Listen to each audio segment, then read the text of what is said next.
To earn the same amount as their male counterparts make in 1 year, women have to work 1 year and part of the next year, too. If you become president, will a woman make the same as a man? You're going to make the same if you do as good a job. We don't have equal pay for equal work in this country. It makes me angry for the other women that I think go through this. It's our time to have wage equality once and for all.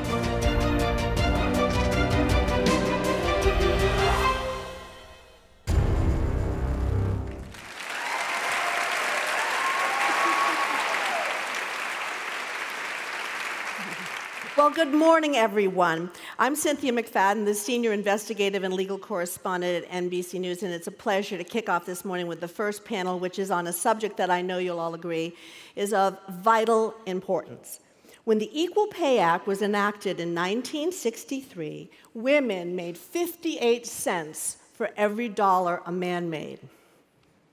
Women still only make 80 cents for every dollar, but think about it. My math skills aren't so great, but even I can figure out that's an increase of less than 1/2 cent a year. Surely, we can do better than that. We have a panel here who's going to help us understand how. So, Carrie, quick round robin. Let's start with you. Carrie blew the whistle on the gender pay gap at the BBC. When you found out you were being paid 50% less than your male counterparts. Tell us how you found out, and tell us what you did about it. Morning, everybody. Morning, New York. It's so great to be here. Cynthia, thanks for the question. I just want to tell everybody, I'm wearing my Equals t-shirt because I don't get to wear it on BBC TV every day. So I thought I'd wear it for all of you. I wear it when we're protesting.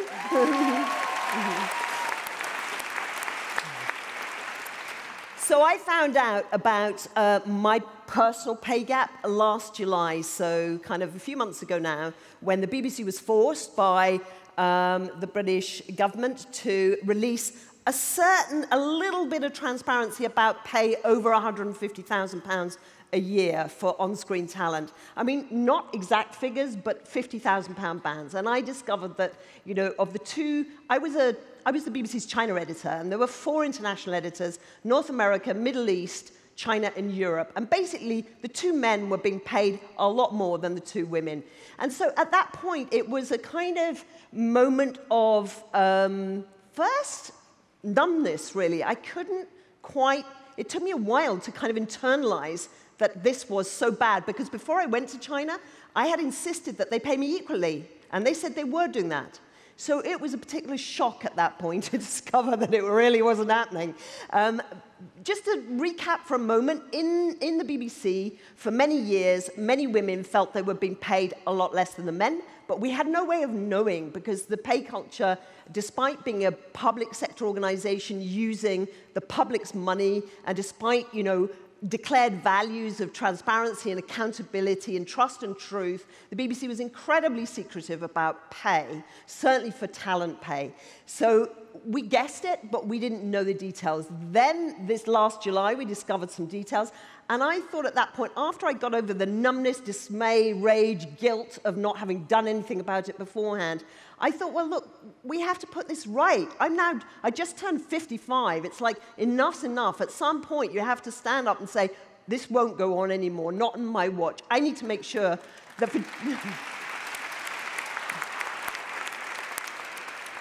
I'm a 55-year-old woman. I'm one of the BBC's top reporters. They constantly say how brilliant I am, and yet they won't pay me like a man.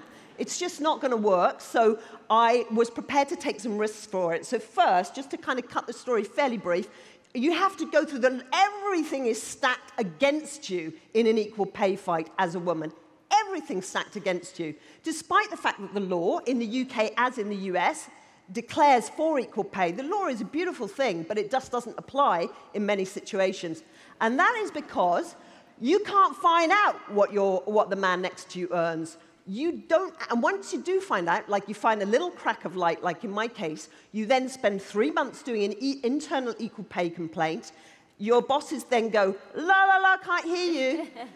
Then you go to a formal grievance, which takes 3 months, where they basically, which feels, anyway, I have to be careful because I'm still employed by the BBC.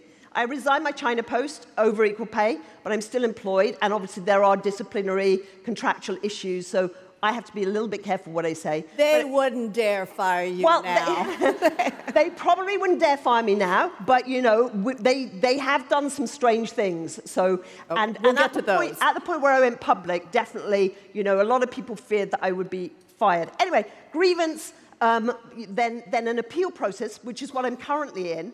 But it's a battle internal, and then if you're going to battle external, you've got to contend with the dealing with the law. And the burden of proof is on the woman against a mighty employer with all the consultants, all the lawyers, all the HR department, and all the PR spin. And that is a mighty, mighty opponent for any single woman to undertake.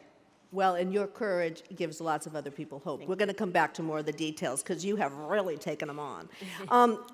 Saru, I want you to talk a little bit. You represent over 35,000 restaurant employees, people who are in a very different position when it comes to the gender pay gap. And I want you to help us understand with the sub-minimum wage, many of these people live, right, especially the women, live on tips, and that changes the whole calculus. That's right. Welcome and talk to us. Thank you. Thanks for having me. It's great to be here. So, the restaurant industry right now is about to hit the 13 million worker mark. So 1 in 11 American workers currently works in the industry. 1 in 2 people in this room, and I can't see you that well, but how many people in this room worked in the industry at some point in their lifetime? Will you look around the room? I mean, 1 in 2 Americans, 1 in 2 women has worked in the industry at some point in their lifetime, and that impacts all of us because we have the highest rates of sexual harassment and we have legalized gender pay inequity. And that is because of the money, power, and influence of a trade lobby called the National Restaurant Association. It represents the chains. We call it the other NRA. It has been named one of the top 10 most powerful lobby groups in Congress and in every state legislature. And in doing research for my last book, found out, in fact, that it has been around 150 years since the emancipation of the slaves. When tipping first came to the United States from feudal Europe, where it was always something an aristocrat gave to a serf or a vassal on top of a wage, never instead of a wage. But when that idea came to the States, the restaurant industry demanded the right to hire newly freed slaves, because it was right around the time of emancipation, not pay them anything at all, and let them live on customer tips. And that idea that a black, actually even at that time mostly female workforce, could live on a $0 wage and live on tips was codified into the very first minimum wage law that passed in 1938 as part of the New Deal. And we went from a $0 wage in 1938 to a whopping $2.13 an hour, which is the current federal minimum wage for tipped workers in these United States in 2018. And it ranges so say between it again. $2.13 an hour is the actual wage of millions of women across America who are forced to live on tips because $2 is not an actual wage. It's a literal slave wage. It's not a rhetorical slave wage. It's a literal slave wage. And it goes between $2 and $7 in 43 states, including right here. New York State is one of the 43 states that continues to perpetuate this legacy of slavery. Based on the Restaurant Association's argument, it's okay. These are white guys working in fancy fine dining steakhouses. They're making a ton of money in tips. There's no reason for us to pay them a wage. Customers should pay our workers' wages for us. And so, in reality, 70% of tipped workers in New York and in America are, guess who? They are women. They are women largely working in IHOP and Applebee's and Olive Garden. They suffer from 3 times the poverty rate of the rest of the U.S. workforce. They use food stamps at double the rate. And worst of all, and this is where gender pay inequity and sexual harassment are directly linked, because they suffer from the highest rates of sexual harassment of any industry. Because when you're a woman earning 2, 3, 4, 5, any lower wage, and required to live on tips to earn your income, you must tolerate all kinds of inappropriate customer behavior in order to feed your family in tips. And how do we know that connection is true? Well, there are 7 states that got rid of this legacy of slavery many decades ago, including California. And in these 7 states, we find the restaurant industry is required to pay God forbid, a full minimum wage to women, 100% of the wage to women, with tips on top, as it was in feudal Europe. And in these 7 states, you have higher restaurant sales per capita, the industry's growing, higher job growth in the industry, higher rates of tipping, and half the rate of sexual harassment. Because when a woman gets a full wage, she has power. She doesn't have to put up with anything and everything from the customer in order to feed her family. She has the security of knowing she actually is earning a wage, for goodness sake. And so we are calling for every state, including New York, to get rid of this lower wage for tipped workers, to pay women an actual wage and let tips be on top of that, because here we are talking about gender pay inequity in so many sectors.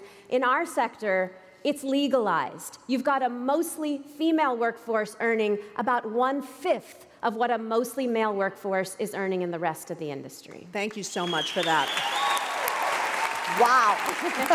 Thanks. Thank you.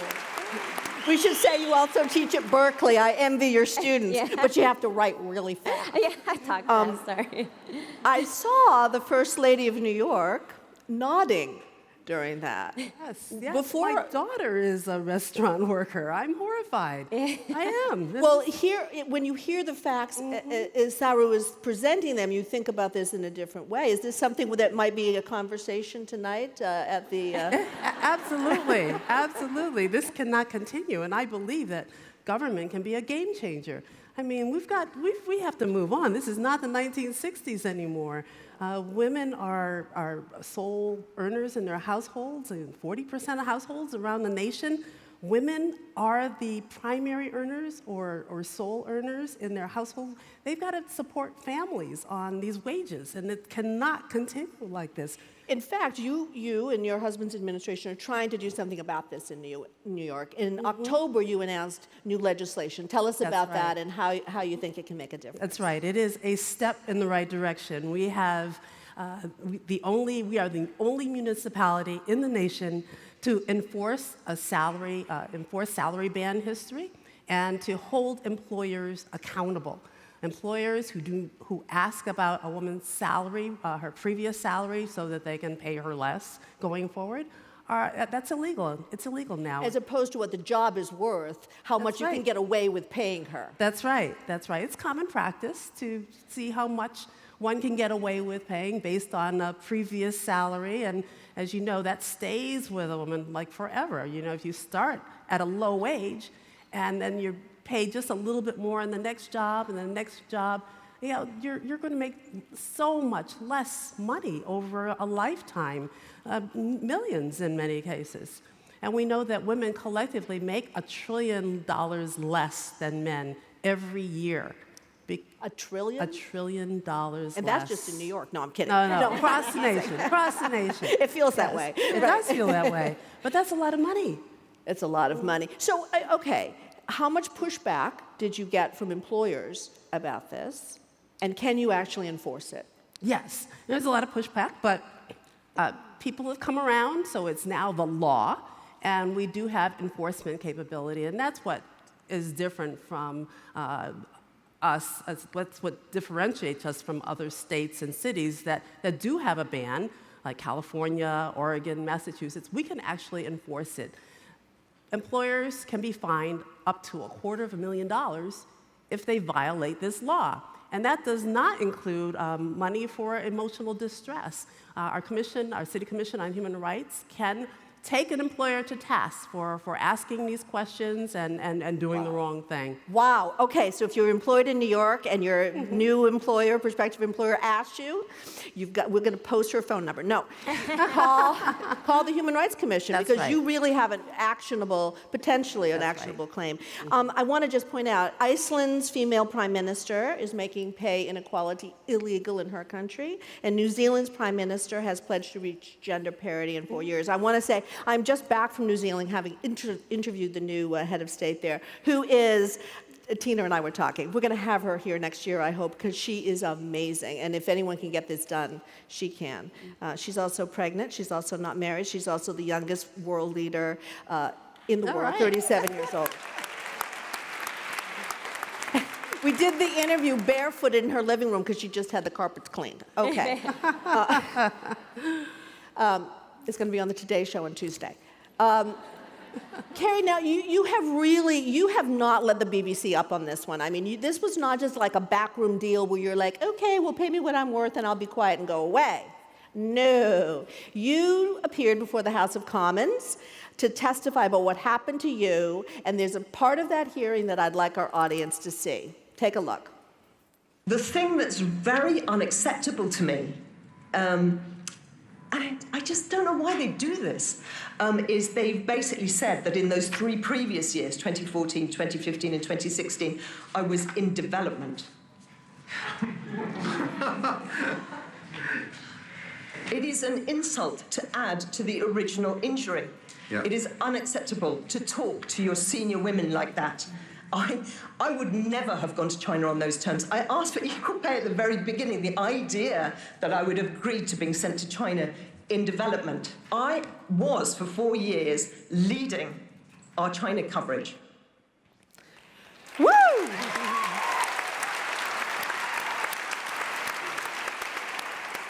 As a personal matter, was it hard to step forward and say that? No, because, you try and put me down, you try and intimidate me, you try and squash me, and you are going to meet a fighter. It's always a bad idea to antagonize a woman like that by trying to get inside your head. These games happen, and I'm not invulnerable to these games that managers play, but that one doesn't work with me. You try and put me down. I know I was a great China editor. I wasn't just an average China editor. I gave it every ounce of my stamina, every ounce of my skill, every ounce of my talent, every ounce of my 30 years of learning my craft as a journalist at the BBC, every ounce of my Chinese language skills. I really worked hard, and anyone who knows me and is honest and impartial at the BBC would back that up. Woo! Let me just, the BBC came to you and said, okay, just kidding, we'd like to give you a raise. We'd like to make this right. And you said, get lost.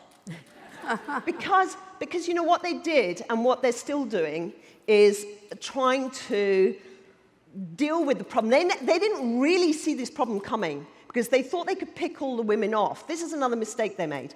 They thought they could pick all the women off. They never really realized what they thought. I want to tell the story briefly, but what they thought was going to be the problem when the government forced them to release these figures. And they fought transparency every inch of the way. But what they thought was going to happen was that the tabloids in the UK were going to come down on them like a ton of bricks for paying a lot of men too much money. And it was going to be a typical, familiar, ritual, BBC spends too much money on talent story. What they didn't realize was that they were going to get a big problem with women when the figures were released because of the difference. And also an ethnic diversity problem, because that was the other thing that came out of those figures when they were released last summer. So anyway, the women got going, we got talking, and they totally underestimated us. Because they thought they could get away with it by just like picking off a few people, like offering me a raise, which the parliamentarians there, I mean, it's like, that was amazing when Parliament had a hearing on it, because the parliamentarians basically, there were people in Parliament popping up and down saying, how dare the BBC try to solve this with a bung for women, basically accusing the BBC of trying to bribe women off. Well, that is what they were trying to do. You said that, not me. I mean, I still have a contract. The thing is that they tried to offer me some money, and I said... Quite a lot of money. Yeah, but that was that. So they offered me like about a third of a raise. They offered me £45,000 on top of a salary of £135,000. Now, they only offered it for 2017, and that was still made me nowhere near equal to the men. I had already, by that stage, written to our Director General. I had met our Director General. I'd met my Director of News. I'd met everybody involved, and I'd said, do not try to buy me off, because it won't work. I'm not interested in your money, because I'm interested in the principle of equality and securing systemic change for this generation of women and for future generations of women.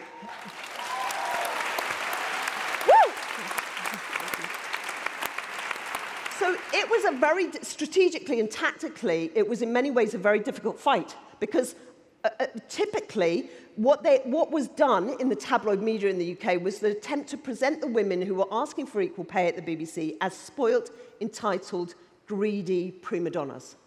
So when I went public, which was 6 months after the row began, and after I had concluded that the internal process, the informal complaint, the formal grievance and so on weren't working, the BBC was not seriously going to budge on the systemic change we needed, at that point, I made it very clear. I had previously made it clear internally, but I made it very clear to the audience when I wrote a public letter to the BBC audience saying, I do not want the money. I want the principle of equality to be asserted. I want the BBC to acknowledge that my work as China editor in those 4 years was of equal value to the men.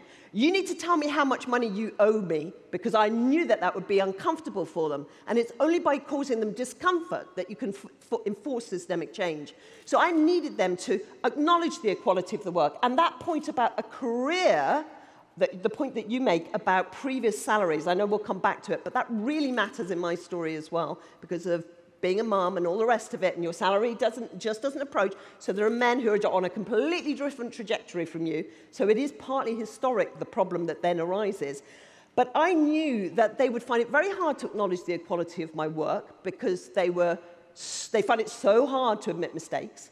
And I knew that they would find it very hard in public to acknowledge how much they were paying the alpha males. And they haven't done so yet. Oh, yet, I think, is the operative term there. I have so many things I want to talk about, but let's focus in. I just want a quick thought from you.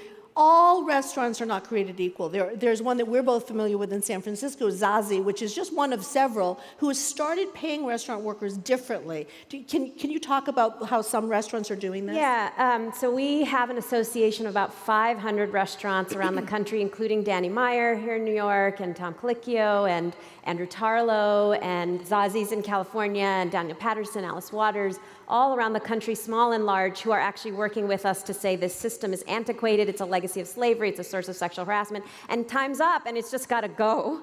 And so that movement has really, of restaurants, we started with 200 over the last year. It's grown to 500, thanks to President Trump in part, and thanks, because he's really fueled a lot of restaurants to come our way. But also, and thanks to Time's Up, you saw the picture of me with Amy Poehler at the Golden Globes. I mean, the power right now of women standing together across sectors, from Hollywood actresses to restaurant workers, domestic workers, farm workers, standing together has resulted in real change, so much so that Governor Cuomo has announced that he will move forward to, yes, look into making New York the 8th state in the union after California to eliminate this lower wage for tipped workers. But we need all of your help. Because the Restaurant Association, of course, is fighting it hard and trying to terrify everybody and say it's a bad idea. We shouldn't have to pay our own workers' wages. So we need your help as consumers to support restaurants that are moving in a different direction, like Danny and others.